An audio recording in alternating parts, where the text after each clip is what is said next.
तो हमारा जो इंक्रीमेंट और डिक्रीमेंट है, इस इंक्रीमेंट और डिक्रीमेंट के लिए हमारे पास दो ऑपरेटर्स होते हैं। इंक्रीमेंट के लिए हमारे पास ऑपरेटर होता है प्लस प्लस, यानी दो प्लस के सिंबल बिना किसी इसके स्पेस के एक साथ हम लगा देते हैं, तो उसको बोलते हैं इंक्रीमेंट ऑपरेटर। दूसरा होता है हमारा डिक्रीमेंट ऑपरेटर, माइनस माइनस, जिसमें दो माइनस के सिंबल हम एक साथ लगा देते हैं। ठीक है, तो ये इंक्रीमेंट ऑपरेटर कहलाता है, ये डिक्रीमेंट ऑपरेटर कहलाता है। अब याद रखना कि जो इंक्रीमेंट ऑपरेटर होता है और ये जो डिक्रीमेंट ऑपरेटर होता है, ये दोनों ऑपरेटर इंक्रीमेंट भी और डिक्रीमेंट भी दो तरीके से यूज होते हैं। एक प्री और दूसरा पोस्ट। यानी अगर इंक्रीमेंट है तो आप बोलेंगे प्री इंक्रीमेंट पोस्ट इंक्रीमेंट, और अगर डिक्रीमेंट है तो आप बोलेंगे प्री डिक्रीमेंट पोस्ट डिक्रीमेंट। ठीक है, अगर आपको प्री और पोस्ट का फंडा समझना है तो सिंपल इनका लिटरल मीनिंग याद कर लो। ठीक है, प्री का मतलब होता है पहले और पोस्ट का मतलब होता है बाद में। ठीक है, तो आपको बस यही ध्यान रखना है, अगर मैंने ऑपरेटर लगा दिया पहले तो ये हो जाएगा प्री इंक्रीमेंट, और अगर मैंने ऑपरेटर लगाया बाद में तो ये हो जाएगा पोस्ट इंक्रीमेंट। ठीक है, प्री पहले पोस्ट बाद में, तो अगर ऑपरेटर पहले आ जाएगा तो प्री इंक्रीमेंट और ऑपरेटर बाद में आ जाएगा तो पोस्ट इंक्रीमेंट। ठीक है, चाहे प्री इंक्रीमेंट हो या पोस्ट इंक्रीमेंट हो, दोनों का मतलब एक ही होता है, a is equal to a plus one. यानी कि ए की जो भी करंट वैल्यू है उसमें एक ऐड कर दे और रिजल्ट को ए में ही स्टोर कर दे। तो मान लीजिए अगर ए की वैल्यू 5 है तो ये 5 प्लस 1 क्या कर देगा, 6 कर देगा।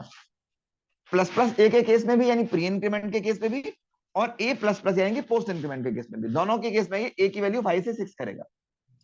अगर इंक्रीमेंट की जगह मैं डिक्रीमेंट यूज करूं तो क्या हो जाएगा, अगर ऑपरेटर पहले आ जाएगा तो प्री डिक्रीमेंट, और अगर ऑपरेटर बाद में आएगा तो पोस्ट डिक्रीमेंट। जैसे प्री इंक्रीमेंट का ये मैंने मीनिंग लिखा है, वैसे ही प्री और पोस्ट डिक्रीमेंट का भी सेम मीनिंग होता है, a is equal to a minus one. ठीक है, यानी ए की जो भी करंट वैल्यू है उसमें से एक डिक्रीज कर दे और रिजल्ट को ए के अंदर ही स्टोर कर दे। ठीक है, यानी कि अगर ए की करंट वैल्यू जो है वो 5 है, माइनस वन कितना कर देगा, 4। प्री इंक्रीमेंट के केस में भी 4 करेगा और पोस्ट इंक्रीमेंट के केस में भी 4 ही करेगा। समझ आई बात यहां तक? ठीक है, लेकिन दोनों का मीनिंग तो एक है, लेकिन ये दो अलग अलग तरीके से यूज हो रहे हैं ना, तो कुछ तो डिफरेंस होता होगा। तो हम एक काम करते हैं, पहले समझते हैं कि दोनों सिमिलर कैसे काम करते हैं, फिर समझेंगे दोनों डिफरेंट कहां काम करते हैं। ठीक है, तो अगर मैंने लिखा a इज इक्वल टू 5, उसके बाद मैंने लिखा प्लस प्लस a, फिर मैंने लिखा सॉप a, यानी a की वैल्यू में प्रिंट करा रहा हूं। सिमिलरली मैंने दूसरी तरफ लिखा a इज इक्वल टू 5, फिर मैंने लिखा a प्लस प्लस, फिर मैंने लिखा सॉप a। इस केस में जैसे ये लिखे हुए हैं, इस केस में अगर मैं प्री इंक्रीमेंट यूज करूं या पोस्ट इंक्रीमेंट यूज करूं, दोनों बिल्कुल सेम काम करते हैं, एक जैसे काम करते हैं, कोई डिफरेंस नहीं होता। ठीक है, मेरा ये जो प्लस ए प्लस प्लस प्लस प्लस ए लिखा हुआ है, यानी कि जो प्री इंक्रीमेंट लिखा हुआ है और जो पोस्ट इंक्रीमेंट लिखा हुआ है, दोनों जगह पर, दोनों एग्जांपल्स में एक इंडिविजुअल स्टेटमेंट की तरह लिखा हुआ है, इंडिपेंडेंट स्टेटमेंट है, ये किसी और स्टेटमेंट का या किसी और कैलकुलेशन का पार्ट नहीं है। जब भी प्री इंक्रीमेंट और पोस्ट इंक्रीमेंट एक इंडिपेंडेंट स्टेटमेंट की तरह लिखे होते हैं तो दोनों एक जैसे बिहेव करते हैं, कैलकुलेशन में कोई फर्क नहीं आता। दोनों को सॉल्व करके देखते हैं, ए की वैल्यू 5, यहां से ए की वैल्यू 5 असाइन हो जाएगी, यहां पर वैल्यू आएगी 5।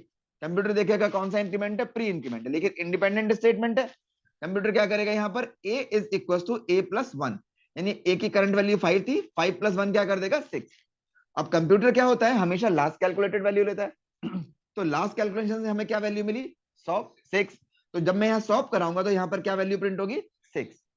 सिमिलरली मैं यहां पर आता हूं, ए की वैल्यू यहां पर भी 5 है, कंप्यूटर ए की वैल्यू 5 लेकर के आया यहां पर, फिर देखा कौन सा इंक्रीमेंट है, पोस्ट, लेकिन इंडिपेंडेंट स्टेटमेंट है, तो यहां पर भी क्या कर देगा, simple a equal to a plus one, यहां से भी ए की वैल्यू कितनी हो जाएगी, 5 के बाद 6 हो जाएगी। और कंप्यूटर हमेशा लास्ट कैलकुलेटेड लेता है, तो यहां से आगे क्या पहुंचेगी, 6। तो जब यहां से सॉल्व होगा तो क्या प्रिंट होगा, 6। तो दोनों केसेस में यहां से भी 6 प्रिंट होगा, यहां से भी 6 प्रिंट होगा। अगर इस तरीके से लिखे हैं तो दोनों बिल्कुल सेम है, दोनों में कोई डिफरेंस नहीं। ठीक है, लेकिन अगर ये जो इंक्रीमेंट ऑपरेटर्स हैं प्री और पोस्ट, अगर ये इंडिपेंडेंट स्टेटमेंट की तरह ना लिखे हों और अगर ये किसी और स्टेटमेंट ब्लॉक का पार्ट हो जाए, तो उस केस में जो है ना, ये डिफरेंट बिहेव करते हैं। अब कैसे बिहेव करते हैं डिफरेंट वो समझ लेते हैं एक सिनेरियो लेकर के। सपोज मैंने लिखा a इज इक्वल टू 5, फिर मैंने लिखा b is equal two plus plus a, फिर मैंने सॉल्व कराया a की वैल्यू को और मैंने सॉल्व कराया b की वैल्यू को। ठीक, सिमिलरली मैंने दूसरी तरफ लिखा a इज इक्वल टू 5 और यहां मैंने लिखा b is equal to a plus plus. ठीक, फिर मैंने सॉल्व कराया a की वैल्यू को और मैंने सॉल्व कराया b की वैल्यू को। अब आप देखना कि ये दोनों डिफरेंट बिहेव करेंगे। क्यों डिफरेंट बिहेव करेंगे? क्योंकि यहां पर ये जो ऑपरेटर है ये सिंगल स्टेटमेंट नहीं है, ये इंडिपेंडेंट स्टेटमेंट नहीं है, ये असाइनमेंट ऑपरेशन का पार्ट है। यहां पर भी असाइनमेंट ऑपरेशन का पार्ट है और यहां पर भी असाइनमेंट ऑपरेशन का पार्ट है। ठीक है, तो इस केस में दोनों डिफरेंट बिहेव करेगा। और यहां पर आपको वही ध्यान रखना है, प्री मतलब पहले, पोस्ट यानी बाद में। तो यहां पर a की वैल्यू कितनी है? 5। कंप्यूटर यहां पर लेकर के आएगा 5। अब चेक करेगा ये कौन सा ऑपरेशन है, ये है प्री। प्री का क्या मतलब होता है? पहले। तो ये पहले इंक्रीज कर जाएगा। और इंक्रीमेंट ऑपरेटर किस पे लगा है? ए पर, तो इंक्रीज भी कौन करेगा? ए। तो ए की जो वैल्यू 5 थी वो इंक्रीज करके कितनी हो जाएगी? 6 हो जाएगी। जब ए की वैल्यू 6 हो गई तो यही इंक्रीमेंटेड वैल्यू बी में जाकर के असाइन होगी। यानी कि प्री इंक्रीमेंट के केस में ये पहले इंक्रीज करता है, बाद में उस इंक्रीमेंटेड वैल्यू को करंट ऑपरेशन में प्लेस करता है। तो यहां पर करंट ऑपरेशन कौन सा था? असाइनमेंट। उसने असाइनमेंट में प्लेस कर दिया। तो इस स्टेटमेंट के बाद ए की वैल्यू जो है वो भी 6 हो गई और बी की जो वैल्यू है वो भी 6 हो गई। तो यहां जब मैं सॉल्व कराऊंगा तो ए की वैल्यू प्रिंट होगी 6 और बी की वैल्यू क्या प्रिंट होगी? 6। लेकिन अगर मैं इस वाले ऑपरेशन को समझता हूं, यहां पर क्या है? यहां पर है पोस्ट इंक्रीमेंट। तो ये कैसे बिहेव करेगा? ए की वैल्यू यहां पर भी 5 है, यहां पर भी कंप्यूटर ए की वैल्यू 5 लेकर के आएगा। लेकिन अब कंप्यूटर ने चेक किया ये कौन सा ऑपरेशन है? ये है पोस्ट ऑपरेशन। जब पोस्ट ऑपरेशन है तो पोस्ट का क्या मतलब होता है? बाद में। तो ये क्या करता है? ये पहले करंट वैल्यू प्लेस कर देता है करंट ऑपरेशन में और बाद में इंक्रीज करता है। तो इसने क्या किया? ए की जो वैल्यू 5 थी उसे प्लेस कर दिया और वो जाकर के बी में असाइन हो गई। तो बी की वैल्यू कितनी रही? 5। लेकिन अब ये ऑपरेटर किस पे लगा हुआ है? ए के ऊपर। तो ये ए के ऊपर ऑपरेट कर जाएगा और ए की वैल्यू को इंक्रीज करके कर देगा 6। लेकिन इस एक्सप्रेशन के एग्जीक्यूट होने के बाद ए की वैल्यू तो 6 हो चुकी है लेकिन बी की वैल्यू 5 है। तो अब अगर मैं यहां से सॉल्व कराऊंगा तो ए की वैल्यू प्रिंट होगी 6 लेकिन बी की वैल्यू क्या प्रिंट होगी? 5। समझ में आया? पोस्ट यानी बाद में, इसने बाद में ऑपरेट किया, पहले करंट वैल्यू प्लेस कर दी। लेकिन प्री में क्या होता है? पहले ऑपरेट करता है फिर इंक्रीमेंटेड वैल्यू को ऑपरेशन में प्लेस करता है। क्लियर है? समझ में आया?